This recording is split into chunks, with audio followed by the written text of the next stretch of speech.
Metro Manila mayors have submitted to the president the recommendations for the quarantine classification come May. MMDA Chairman Benher Abalos said that what was proposed is a hybrid or flexible MECQ status. You get the best of both worlds, no? So, ang issue po na may makakasamang bagong mga activities, like for example, yung mga construction, papayagan na po, at saka po itong mga ibang mga activities na ililista ng BPI po. The Octa Research Group has backed the proposed hybrid modified ECQ in the NCR Plus bubble. If we have a longer MECQ, we can heal po. We can stabilize yung numbers natin both at the level po ng reproduction number. We can also lessen the number of daily cases. Mas matagal po yung ating healing period, yung exit strategy natin sa MECQ, maybe 1 or additional at most 2 weeks, no? Makikita natin ho na talagang bababa ho yung daily number of cases po natin. Yung hospitals natin, makikita mo luluwag talaga siya. Metro Manila mayors are recommending a flexible quarantine that would allow economic activities while controlling borders. Meanwhile, the plight of India has surfaced proposals for automatic travel bans in countries with high COVID cases. How should government prepare for a worst-case COVID scenario? We discuss in this episode of The Chiefs.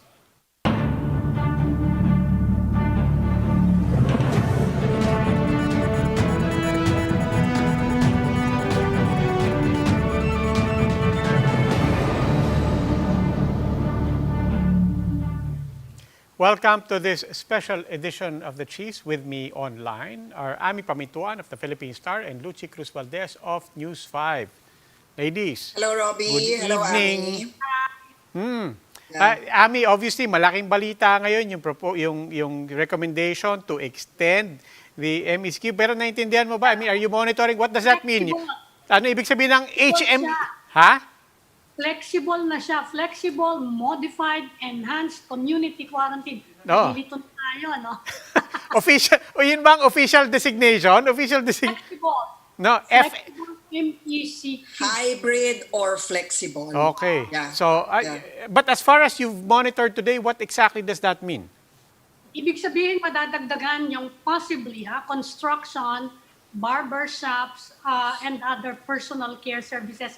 Yun lang ang madadagdag kung sakasakali. Pinag-aaralan pa kung anong pwedeng idagdag. It's more for livelihood. Pero sa yung curfew, iiksi yan. Magiging 10 to 4 na lang. From 8 to 5. Yun lang ang main. Okay. Well, gaya na sabi mo, it is an economic consideration more than anything else, not to take anything away on the other side, which is of course watching lives. So let's just bring in our first guest para pag-usapan agad natin to. Let's begin tonight with Dr. Maricar Limpin, Vice President of the Philippine College of Physicians. Good evening, Doc. Good evening, Doc. Good evening, everyone. Hi, Doc Maricar. I mean, of course, I won't ask you if you're happy about this. We all know this is our tough decisions either way. But the way it's being formulated right now, does it at least sound logical? Is it, or are there other options that we should be exploring? Of course, if you're going to ask us, mga healthcare personnel, we would rather that the MECQ be extended for maybe 1 or 2 weeks more. So basically, what we have heard, the flexible MECQ, it is still basically telling us that we are relaxing a bit the community quarantine measure that we have in place right now. So that means that it will allow more people to go out, and if we translate it into transmission of the disease, then that means that more people who might actually be positive can again start spreading the virus. So the chance of more people getting infected will be higher. Of course, one of the major factors in deciding whether or not to change the quarantine is hospital capacity nga po, hindi ho ba, Dr. Limpin? So I guess I have to ask you, how will the hospitals, you think, be helped by this slight tweaking of the MECQ, or will it be helped at all? I mean, Yeah, so actually right now, what we are experiencing in the hospitals is basically the effect of the ECQ that we had, about 2 weeks ago, right? Yeah, or before the MECQ that we already have, no? So we are just experiencing the ECQ. So we have actually started to feel that there seems to be slowing down of the number of people who are getting infected, and that is why now the people that we see in the emergency room is not as much as uh, when we were probably yes. starting in March, no? So So medyo what will this flexible MECQ do? Will it worsen it again? Will it slide back a bit, kumbaga? Uh, will it? actually, yung MECQ, Luchi, we are expecting that it's going to maybe increase more the number of cases. No, so the flexible MECQ that our government is thinking, we ang feeling namin dito is that might actually increase more the number of cases, no? So we are just starting to feel the effect of the ECQ. Okay, but the hospitals are still full, definitely. As I talk to my colleagues, no, private or government, we are still full. Maybe not the slowing down in the number is being felt just in the emergency room. Pero yung mga kwarto namin sa loob ng ospital, it's all filled up. No? So, we have not really seen the translation of the ECQ, the MECQ. We have not seen the translation of the MECQ right now. So, ang nafe-feel pa lang namin yung effect ng ECQ. So, I don't know in the coming 1 or 2 weeks what will happen. So, we will actually tell you if we see again increase in the number. Doctor, is there any particular area there na malakas ang concern niyo? Kasi ang binanggit nga kanina, as we mentioned, iiksiyan yung curfew hours, tapos yung, I guess yung construction, okay lang. But yung barber shops, beauty salons, they will be allowed to reopen on a limited capacity. Is that a particular concern for you for transmission?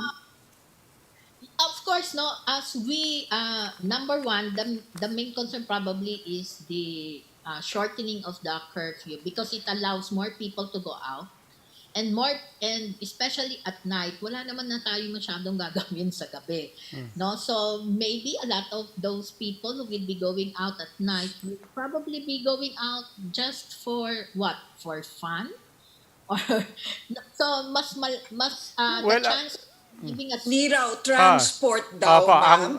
yun, Kasi kumbaga nagmamadali na silang umuwi para nga hindi sila maabutan ng curfew.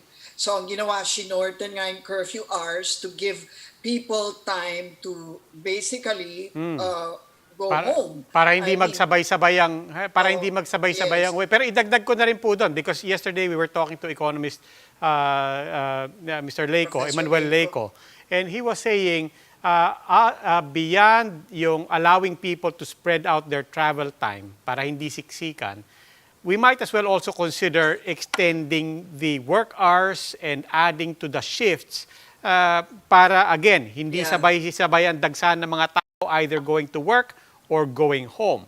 Does that make sense to you?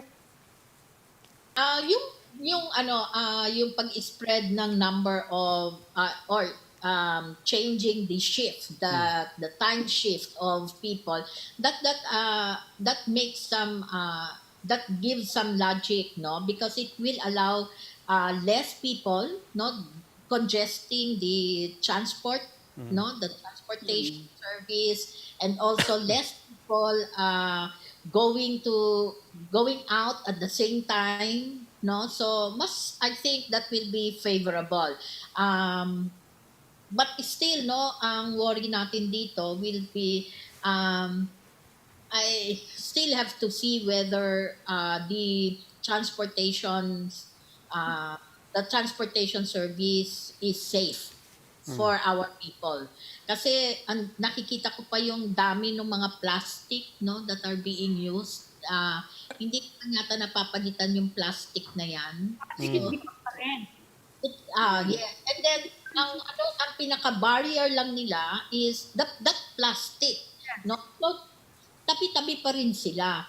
And it's not gonna help really in the prevention of transmission of the disease. So, matagal na namin sinasabi yan, get rid of those plastics. Yes, yes. Yes. Oo. Okay, Professor Leiko also said that dapat daw pag nag-ECQ, dapat, they should be doing what they ought to do, which is really to prepare for the reopening, kumbaga for the loosening up, no? Ang nangyayari nga raw ngayon is nag-ECQ lang para lang ma-relieve yung current situation. So if we extend realistically, what can we really do on a longer term in order to avoid having to declare ECQs or MECQs when the numbers rise? Hospital-wise, kunyari, nakatulong ba yung step-down system? Nakatulong ba yung pagtatayo ng mga tents or COVID centers or yung mga quarantine facilities? Di ba nakatulong yun, ma'am? Nakatulong naman yon, no, Luchi, pero I think it is only a stopgap measure, no? It's short term only at the time when the hospitals are really filled up and there's no other place where people can go to when they need to be admitted to the hospital. So in a way, nakatulong yan at this particular time. But whether it is going to help on long term, I don't think so, because this is a short term measure that is being put into place just to address the current problem that we have as far as the hospital capacity is concerned. But what we really need, I also agree, no, na itong mga community quarantine measures that are imposing right now, they are also short-term measures. So hindi siya pang matagalan.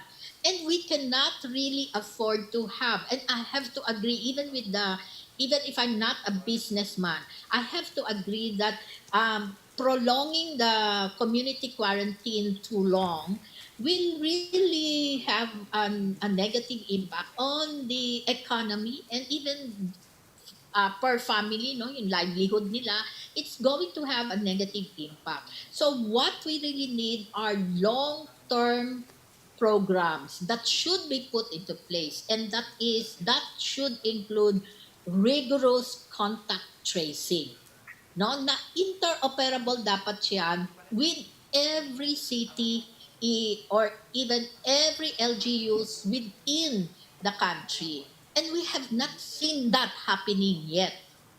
So So sa nakikita nyo, Doctor, ngayon, kasi yung Stay Safe, pinapa-integrate na nila sa mga local apps. Tapos, may mag-a-add daw ng mga tao na contact tracers. But you're saying talagang kulang na kulang pa rin ngayon. yes, kulang na kulang yung no, contact tracing. Why am I saying this? Because right now, just right now, not today, I talked to one patient who had COVID last March and was contacted by a contact tracer just today. Okay na nung sa kanila. Wow! Magaling ka na. Yan ang tinanong.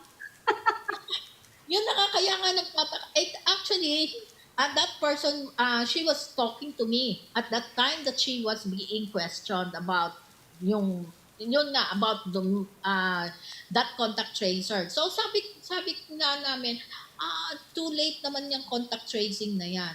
Kasi by this time, you have affected so many people, di ba? Yeah. But do you think we need more people or we need the app? I think We need the performance of the app. we need to have the app. no? Kasi kailangan digitalize tayo para real time, no? Makikita natin kung sino yung mga exposed, and once nakita natin kaagad kung sino yung exposed, then we can immediately call that person and then sabihin natin sa kanya, you were exposed by somebody who got positive for COVID-19. You need to isolate, no? And maybe you need to be tested after, like, let us say 5 days, or when you get some symptoms, then you need to come for testing. And then kung talagang kailangan i-treat, then we need to treat them, no? So it's as simple as that, but these things, they are not happening real time. Hey, Doctora, in the past 2 weeks, we've been getting an education on the difference between capacity and capability. Kahapon, napaigting na naman yan dahil ang kausap namin kahapon is, again, Dr. Almora of the Philippine Hospital Association. So, malinaw naman yung and I think everybody appreciates that. It's not just literally about having beds. It's not just about counting rooms. May problema tayo sa personnel, wala tayong nurses, walang mga doctors, and so on. So we appreciate all of that. But that notwithstanding, we're just trying to reconcile kasi yung nakikita nating images na nakapila yung mga tao sa labas, na hindi man lang makapasok, and so on. Wala bang way to utilize all of that without negating the concern about capability? But kung totoo po yung sinasabi niya na, actually, daming ospital, ang daming mga beds, ang daming rooms na literally walang tao, only because, not only, but because we don't have personnel to back up those rooms. But when you look at people who can't even get into the parking lot or can't even get into the ER, is there any way that we can still somehow make the most of those empty facilities?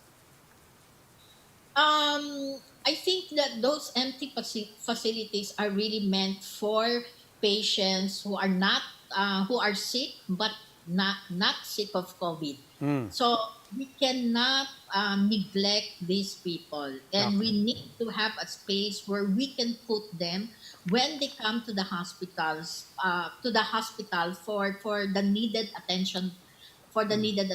So hindi natin pwedeng i-fill up lahat ng hospital for COVID patients only. Let us remember, no, that there are also many people dying just because they do not want to go to the hospital because they are afraid that they might get COVID.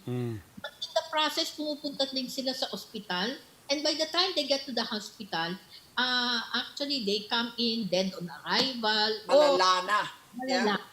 So, at amin yun. So, kailangan talagang we would like to encourage people to even go to the hospital as long as they feel something, and not when they're already really very sick to the point that they're already... Doc, doon lang sa puntong yun, if I could get you to stress on a point, if I'm sick, not of COVID, but I need to go to hospital, are you telling me, uy, Robbie, hospital pa rin is safer? It is still the safest place for you if you need to go to a hospital?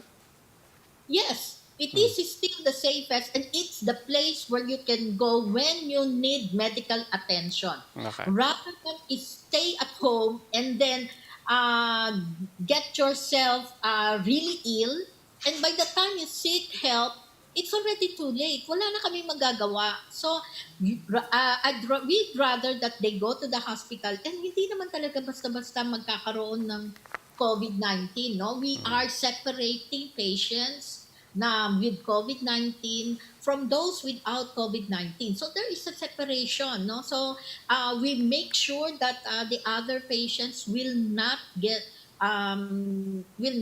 infected with those who are infected with COVID-19. Pero matanong ko lang, ako curious ako dyan. Iisa lang ba ang ER na pupuntahan ng mga COVID at non-COVID? Kasi isa ako doon sa mga napapraning sa ganyan eh. Parang, kasi sa admissions pa lang, di ba? Parang, ano ba to, sabay-sabay ba kami rito? Or dalawa ba yung admission counter? COVID and non-COVID? Or for those na nagra-rush na nga ER, dalawa ba ER? I mean, we just want to know kasi nakakapraning talaga yan, ma'am. Well, I cannot speak for the other hospitals, but I can speak for the hospitals where I am affiliated with. So, like in Mary John's, that's in Tondo, we actually allocated an emergency room. May set up kami for COVID patients only. And then there is another one for non-COVID. So, pinaghiwalay namin. And then So hindi sila nagsasalubong, ha? Nakakatakot kasi yung parang to be in the same room, lalo na ngayon na airborne na raw tong COVID virus na to. Dito din sa Heart Center, we have two emergency rooms. So the one is dedicated for COVID and the other one is dedicated for non-COVID. And if you come here in Heart Center, then the emergency room for the non-COVID is bigger compared to those with COVID. So kasi namin na dadating na talaga dapat Yes. yung tao na walang COVID pero alam mo yung mga may sakit talaga sa puso and Right, right. them, no? So we want to give assurance to these people that they can still come to us, feeling safe, no, that they will not get COVID just because Yes. they would visit us here in the hospital. So yung non-COVID is not overwhelmed. Kasi sabi ni Dr. Almora din kagabi, yung COVID capacity nga magkaiba daw nga yung capacity and capability at overwhelmed na yung capability. At nagre-resign na nga daw yung kanilang mga nurses, mga health workers dahil nga nahahawa, pati nga yung health chief ng Muntinlupa namatay sa pretty young doctor, sayang. Ano ba talaga yung parang magkakaiba yung nakuha namin report? Are you overwhelmed? COVID-wise, in dealing with the pandemic? Well, I think for majority of the healthcare workers, I can say that we are overwhelmed in the sense that we are overworked with so many of them. And right now, the patients with COVID, they also present differently from what they present in the previous, in 2020. Actually, we were talking to each other and sabi nga namin, mukhang parang nagbabago ang course of the disease, no? So it's really different, entirely different now. And we cannot really relax, no? As long as kahit na 2 weeks na yan nakadaan and seemingly the patient seems to be doing well. Kasi immediately on the 3rd week, doon nakikita namin nag-deteriorate bigla yung pasyente. So Yeah. we are really keeping very close monitoring of patients, no, with COVID-19 because at any point in time, they might actually deteriorate. And yun lang, doon kami na-overwhelmed because different na ngayon ang situation, no, with COVID-19. But whether we are being overwhelmed with the numbers, I think lahat naman kami, we're trying to cope up with it. And I have to disagree with Dr. Almora. Yes. Almora because hindi naman lahat ng mga healthcare workers nagre-resign. But probably nagkakasakit din sila, they get infected, so they have to be placed on quarantine. But right now, many of those people who were quarantined are now back to work, no? Kahit meron silang nararamdaman, they're still back working in the hospital. So hindi naman ganun yung that's not the real scenario. I don't think so. Ito pong programa to bring in healthcare frontliners from other regions. Kamusta po yun? Are you feeling that? Oh yes, we are a recipient of one of that kind of a program. So we received nurses coming from the Visayas area, and we welcome actually the help, no? Kasi that is again additional hands that can actually take care of our patients. And then, Actually, go ahead, Luchi. Actually, ma'am, mabalik lang kay Dr. Almora. Ang sabi po niya, yes, kulang ang capacity sa mga government hospitals. Pero yung mga private hospitals daw, there are enough And in fact, sabi nga niya, ang dami raw talagang empty beds. And yon. And ang main problem niya, ma'am, talaga PhilHealth. So, which really raises the question, so meron naman pala. Bakit panay ang narinig nga namin is the entire hospital system is overwhelmed. So, I'm trying to figure out is there a difference really between the present capacities now of the private hospitals and those of the government hospitals? Um, Hindi ko lang alam exactly what Dr. Almora meant by that. But from my discussions with my colleagues in private hospitals, talagang madami naman ang pasyenteng COVID-19. So, Also, yeah. yeah, really. And yung mga kaso kasi ngayon, mas marami talaga kaming nakikita ngayon na severe and critical. So, many of these patients are coming in needing high flow oxygen therapy, needing mechanical ventilation, no? So, maybe because of the higher number also of cases. So talagang understandably, mas marami mangangailangan ng mga more devices, no? So I don't think na I don't know about kay Dr. Amora, but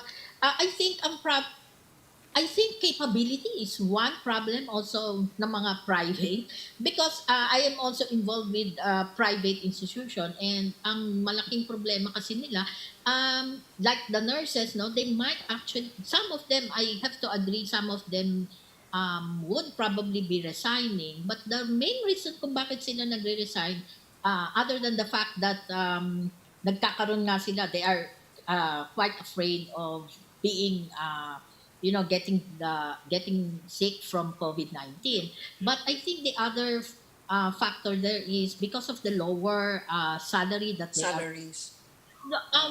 We have to be a little bit honest, no, in the way we we try to give the information, but that's the reality, no. The nurses in the private hospitals are receiving less compared to the nurses in the government, and we have to. I cannot really accept any other reasoning like dahil nagkakaroon sila ng COVID-19 because I am involved in a government hospital, but I am not seeing yung healthcare workers resigning just because they got COVID. In fact, many of them, even if they're not feeling well, they're short of breath, they are back to work, no? So I cannot accept the reasoning of I cannot understand what Dr. Almora is saying. Okay. Dr. Maricar Limpin, Vice President of the Philippine College of Physicians. Maraming salamat po, Doc. Thank you, Doc. It's good night. Night. Stay with us. The Chiefs will be right back.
Welcome back, the Chiefs, here on One News. We're now in the final stage of our conversation. Now joining us is Dr. Rontgene Solante, head of the Adult Infectious Disease Unit at the San Lazaro Hospital. Dr. Solante is also a member of the vaccine expert panel. Good evening, Dr. Solante. Welcome back, Hi, good Doc. evening, Robbie. Good evening, Lucy. Sir, we're headed into flexible MECQ. But bago tayo magpunta doon, in the past days, we've talked to frontliners, we've also talked to LGU leaders, and ang isang common question nila is before we consider any easing of restrictions, one crucial question is, ano bang ginawa natin during the lockdown? Did we actually increase our capacity? Did we actually put in place more things that we need in case of testing, for contact tracing, and for treating people? Before we head into flexible MECQ, what is your sense of it, sir? During the strict lockdown, were we able to raise our capacity? Yeah, thank you. I can speak of the hospitals, especially the government hospitals, because in fairness to the Department of Health, we're really trying to increase our capacity despite the what we call shortage of manpower. Because what we're trying to prove here that we really can handle these cases. But there are always limitations, and sometimes even when you have this bed capacity, but the number of workers are not that also in terms of full force, because some are sick, some are on leave, and we've been battling this pandemic for almost a year, and you really have to expect fatigue and at this point in time. So there are efforts, and we are trying to really, as much as possible, accommodate. I think one of the, as I always mention, ang pinaka-ground battle ng pandemic nito is really in the community. Dahil nandoon yung contact tracing and isolation. And looking at patients na na-admit ngayon, makikita mo talaga the household transmission, magkakapamilya-pamilya. And hindi ko alam kung was there enough contact tracing, isolation in the community, because all of these patients started with a mild infection before they go into the hospital because of severe and critical. Yeah. So, okay. So, what is your sense, Doc, of this flexible MECQ? Will that actually relieve the situation in terms of the household contagion that's taking place? Ganito yan, Lucy, ang tingin ko, para tayong umikot-ikot lang nito. Pag tumataas ang kaso, we instill lockdown. Pag bumababa naman, we lift it. Sana meron tayong tinatawag na palpable, sustained measures, both especially in the community. Kasi kung puro tayo lockdown nito, ang sasabihin lang naman natin, nagsasuffer ang economy. We need more palpable and highly descriptive way of the implementation on the ground. Yun ang tingin ko dito. Dahil ang healthcare facility resources natin, hindi naman yan drastically na mag-improve kaagad. It takes time. Marami pang ayusin yan, But we really are trying our best to accommodate a lot. Majority of the cases are mild. Nandun yan sa community. So, what? Yeah, go ahead. Can you be more specific? Ano yung palpable measures? Are you talking about parameters or actual measures that can be implemented to prevent, eto na nga, yung paulit-ulit tayong lockdown, tapos bukas, lockdown, bukas? Actually, there are already measures. I don't know to what extent are these measures being 100% followed. How many percent of these are being implemented and followed? Yun lang yung siguro nakikita ko. I'm not with the LGU. I don't know what's going on sa level na yan, but I can see most of these patients pag na-admit talagang galing naman yan sa barangay, sa community. At tinatanong mo, yung mga na-expose sa inyo, tinitest ba or something like that? Sasabihin lang, hindi nila alam. Sabahin pa nga, nagtatrabaho pa yung na-expose sa bahay nila. Sabi ko, talagang delikado. Hindi tayo matatanggal sa ganitong klaseng situation. So, contact tracing, in short, Yes, parang ang napaka-importante. sense nyo is hindi yun na susunod. Is that your sense? I think we're not fast enough in actually identifying the list of persons that were in contact, ganun. Yeah. Ganito yan, Lucy, When one is positive, nandun na siya sa hospital, dun pa lang yung data, may reflect doon sa barangay. That's already 5 days, 7 days. Kailan ka magko-contact tracing? 10th day, 11th day. The 24 hours, 48 hours after that na-admit mo yung pasyente, ang dami na nung lumabas doon yung mga na-quarantine o nakahawa na hindi na, yung contact niya na nasa bahay, lumalabas, nagtatrabaho, hindi pa na-contact trace, hindi pa na-test. Pero yun nga, Doc. Doc, curious nga ako bakit ganon? Is it because people are not really reporting their health? Kunyari, nagkasipon or nagka-fever pero ayaw i-report.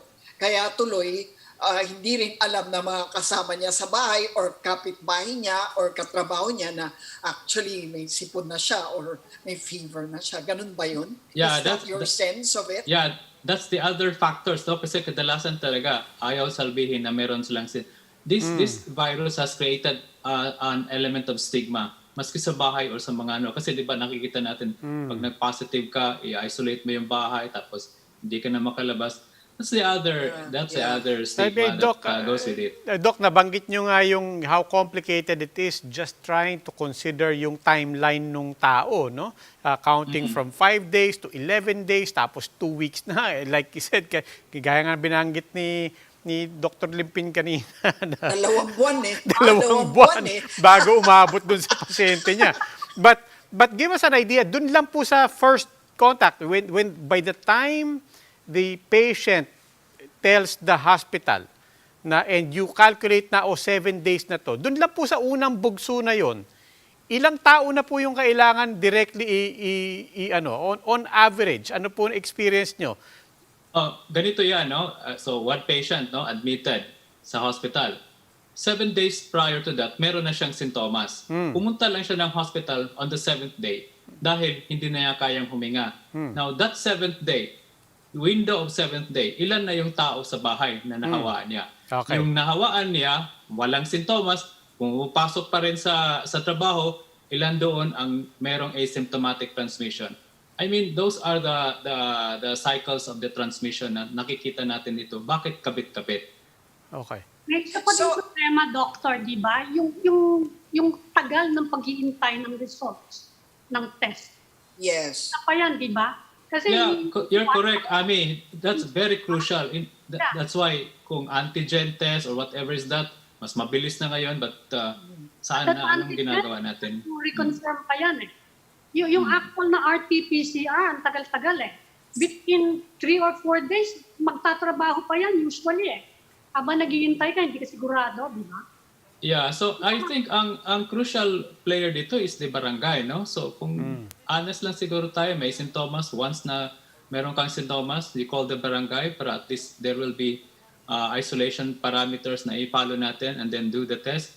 Siguro mas maganda yun, no? But I don't know how is this being implemented at the level of the barangay.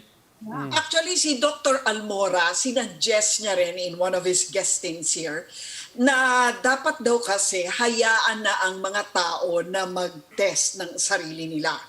Do you agree with that? Yung parang kumbaga, allow them to buy the tests and test themselves. Does that help?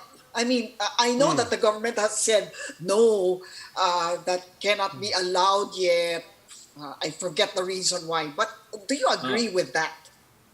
For the self-test kasi, I don't know if there are tests also that are highly sensitive and specific enough that you can do it at home, no?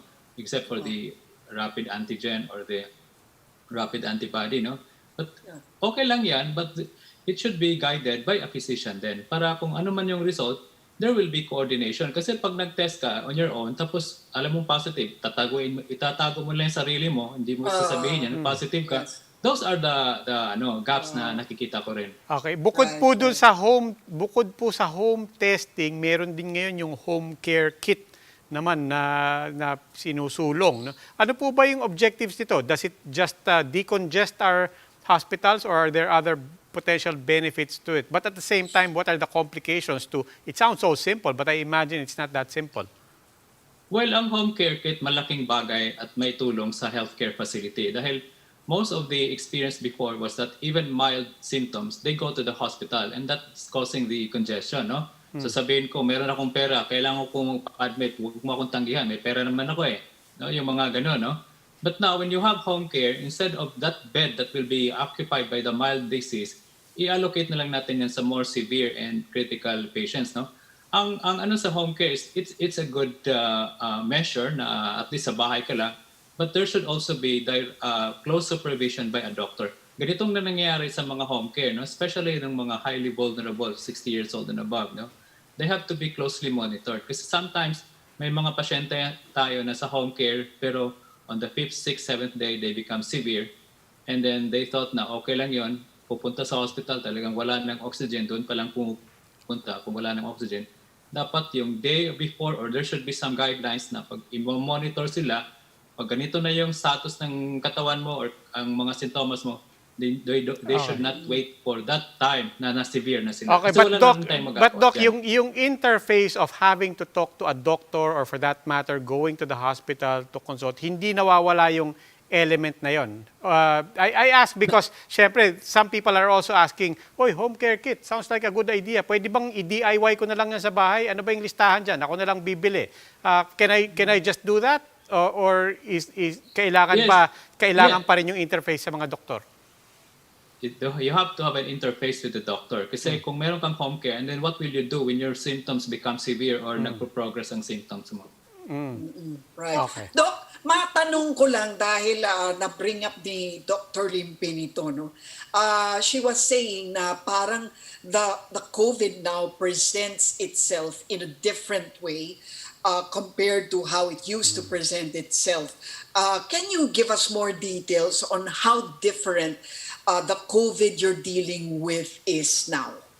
Okay, so I've read some articles na a variant-driven, tumataas ang kaso, no? So highly infectious, more cases, no? So when you have more cases, you have more varied presentation also of COVID. And we've been seeing a lot of this they will present with stroke, they will present with a different manifestation, not only respiratory symptoms, no? So nag-iba ngayon ang presentation na because mainly expected yan kasi pag dumadami ang kaso, dumadami rin ang spectrum of clinical manifestations at saka yung presentation, no? So this is expected. Ang importante lang dito na we should be expecting na some of these manifestations may not be the typical, yung respiratory. Some of them are presenting with diarrhea, abdominal pain, no? Vomiting. They thought na it's not COVID, no? Some of them are presenting with stroke or headache or na walang malay na bumaba yung sensorium. So these are some of the manifestations na nakikita natin ngayon. So paano yan? Kasi usual na you don't associate diarrhea with COVID eh. At what point do you have to consult a doctor? Or at what point do you want to get tested for COVID? Yan ang Ami, no? Kung meron kang something very unusual sa katawan mo, no? Yung mga ganong manifestations. Kasama naman yan sa information campaign natin, no? Na COVID can also present with extra pulmonary manifestations. So if you have those manifestations and you have possible source or contact na nangyayari, then you really have to try to contact the doctor and get some advice on what to do. What about in the course of treatment, Doc? Kasi parang I'm hearing more and more of yung parang gumagaling na, tapos biglang the very next day or 2 days after, biglang intubate. Meron bang nagbabago rin ba yung course ng virus? I'm just wondering, no? Kasi I'm hearing more and more of similar stories. Yung parang gumagaling na, tapos biglang namatay. Ganun. Yeah. That's what we call the unpredictability of the infection, no? Because of the multifaceted na pathophysiology niya. Because it's not just respiratory. You have itong mga tinatawag natin na hypercoagulable, no? Nagpo-throw ka ng thrombosis or blood clots sa brain mo or sa any part of your body that anytime, including yung blood clots doon sa lungs mo, anytime it can happen, that can also be possible complications ng mga biglaang komplikasyon na secondary pa rin sa COVID. Expected yan, Lucy. Expected yan. Pero let's talk about the go ahead. Kaya dumadami tao sa hospital eh. kahit mild pa lang, nag-aalala na, naku, baka ako lumala in a few days. Kaya gusto nilang magpa-confine. Yeah, I mean that's the reason why now when you have the mild symptoms, you have to have a close coordination with the doctor so that you can be properly monitored and advised. Okay. Doc, pag-usapan naman natin yung vaccine, no? Kasi eto, na-delay na naman yung dating nung Gamaleya. Tapos ang dami ngayong mga LGU na kung kailan naman gusto nang magpabakuna ng mga tao, wala namang available na vaccine, no? I'm just wondering, how does this make our situation, how much worse does this make our situation moving forward? Oh, no? Doc, iangkas ko na rin dyan, ha? We're expecting a lot of vaccines from India. And India now, as obviously, not only has its own crisis, but they're having to deal with their own production line that goes all the way back to an embargo in the United States. Pagka ang India ay naipit dyan, along with what Luchi is asking about Gamaleya, what is this doing to our timelines for vaccines? Yeah, that's the very delicate scenario, no? Because we know that one of the reasons why some of these surges now are happening in some countries because of the low vaccine coverage. We already have good examples of countries where vaccination is high and there is really what we call significant impact in terms of the number of cases and the number of deaths. Israel, no, and some part of Europe, no. Malaking challenge sa atin yan. Napaka-malaking problema, and we are not the only country that has that kind of problem because vaccine is really scarce and limited production, especially for countries na natamaan ng COVID, which is like India, no? Talagang uunahin nila yung bansa nila. And hindi lang bakuna ang affected dyan. There are also drugs that we're using na galing ng India, yung remdesivir na yung supply nila, hindi mo na sila magbigay sa ibang bansa. So, isa yan sa mga implikasyon. Okay. Doc, yung mga nag-aantay ng second dose in all of this, kamusta? We're not talking about India and Gamaleya, but at least dun sa second dose, yan yung parating tanong. Kasi sinabi, sige, first dose na natin lahat at wag na tayo are we still confident in that scenario? Well, as what the WHO has promised to us, no, through the COVAX facility, that they will provide the AstraZeneca vaccine anytime within this month or first week of May. We're banking on those what we call announcement. In the meantime, Doctor, there's a debate, no, na gawin daw yung vaccination na mandatory. At tapos may na mga negosyante naman na gawin daw mandatory kahit sa workplaces. Ano po yung pananaw niyo doon? What do you think of it? Well, yung sa business side naman, no, since allowed din naman sila to really procure, no, through a tripartite mechanism, then I think okay lang yun as long as they will still also follow the prioritization list or population that will be vaccinated. I was going to ask you something, I forgot tuloy. Ano ba to? Doc, ayan. So, of course, when we watch the scenes in India, no, and we also are aware of the numbers, grabe talaga, as in unbelievably high. I mean, they're hitting 400,000 active cases a day. I mean, what is the likelihood that something like that can happen here? Look, there are three factors the surge of India. One is they open the society, you know, so there is unrestricted social interaction. Pangalawa, variant-driven, more infectious variant is a possibility.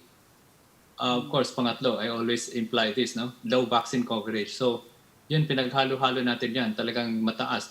The density of population sa India is really very big, no? So, nakikita naman natin yung area nila at saka the way they live, no? Mga dikit-dikit din na bahay. And that's expected, and that's not unique with India. That's also been observed with other countries with surge. Yun na nga, Doc, babalik ako doon in terms of those three factors. how are we faring? What should we guard against, especially with this double variant that's coming from India, no? What should what should we watch out for so that we don't, get trapped into the same place as they are? Yeah, so I think it's really far-fetched pa rin. It should not be our priority that to open up, no? To open up. Okay lang tong ganitong 40-50%, no? And siguro we have to remind, no, that people should, the most important protection now, especially without the vaccine, is your face mask, your face shield, and the physical distance, no? And when you are in an enclosed space, napaka-importante because of the data now that there is an airborne transmission where indoor is a risk factor for airborne transmission without ventilation. Kailangan mag-invest ang mga businesses on how to go about adding mga kailangan na ma-enhance ang ventilation sa indoors. So itong MECQ, flexible MECQ, okay lang sen? Well, yeah. This is still better than the GCQ, no? So I mean, we can ask for more, and they want the economies. Yun naman talaga ang ano rin natin, tinitingnan din natin, no? So hopefully there will be stricter implementation and really following the implementation. Ang importante dito, yung compliance sa implementation. I mean, Doc, we were coming from a high of 20,000 new cases per day. Okta is saying, if we were to continue the lockdown or at least the quarantine measures, they're projecting baka hopefully maibaba natin to around 2,800 or so. Obviously, we all want it to go back to zero if possible. But at what level are you confident that you will feel the situation decongesting for hospitals? Kasi nung bumababa tayo from 20,000, now we're back down to 9,000. We talk to the doctors, they're still saying hindi, siksikan pa rin, hindi pa rin makakope. At what level do we feel like, okay, pagka ganyan, medyo makakahinga-hinga tayo ulit? Yeah, our experience before is that when we have the cases like 3,000, 4,000 a day, mukhang kaya na yon kasi nakikita talaga namin yung drastic decrease in the number of cases. But when you say 9,000, 10,000, that's still a lot. Yes, right. Doc, sabi ni Senator Gordon, at the rate we're going with the vaccine rollout, 2027 pa raw tayo malamang maka-reach ng herd immunity. I mean, just granting na mangyari yun, I mean, how bad can it get for us? And I'm not even talking about economically because I hope that doesn't happen, no? But just health-wise. Lucy, no? I'm hopeful na maraming bakunang darating, no? Because there are around 240 vaccines that are in several phases of clinical development, no? And I hope that one in this year or early next year, natatapos na yung mga phase 3 nila. Hindi lang, sa ngayon kasi, konti pa lang itong nakikita natin. No? But a lot of this mga vaccine development, ang dami nila. So hopefully, all of this or maski kalahati sa 240, marami tayong mapipilian. I think I'm hopeful na we can still get that herd immunity. Not naman 2027, baka wala na tayo dito lahat. No? So hopefully, within the next 2 to 3 years, I'm good with it, no? So hopefully. Tagal, 2 to 3 years. Cure. Hindi vaccine. Cure. Yeah, meron na raw. Pinetesting. Yeah, there are a lot of drugs. There are a lot of medications now, no? In fact, there are those pharma companies who are into the clinical trial of this treatment, no? Drugs for treatment. And I think it's a welcome opportunity also to join these mga clinical trials in our country para lang at least when these drugs are really proven to be good sa mga pasyente, then it can really help us also in terms of managing the patients. Okay. Dr. Rontgene Solante, head of the Adult Infectious Disease Unit at the San Lazaro Hospital. He is also a member of the Vaccine Expert Panel. Maraming salamat po, Dr. Solante. Yeah, Thank you, salamat. Doc. Thank you. Salamat. And that's all for this special edition of the Chiefs, but we hope what was discussed here will keep the conversation going. Before we go, a reminder to our viewers, mask on, wash hands, stay safe, Philippines. Ako po si Robbie Alampay. I'm Lucy Cruz Valdez of News 5, and we are One News.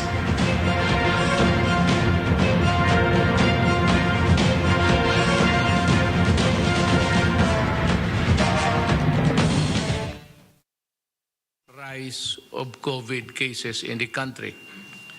We have breached the million mark, and it does not really surprise me. At from a distance, nakikita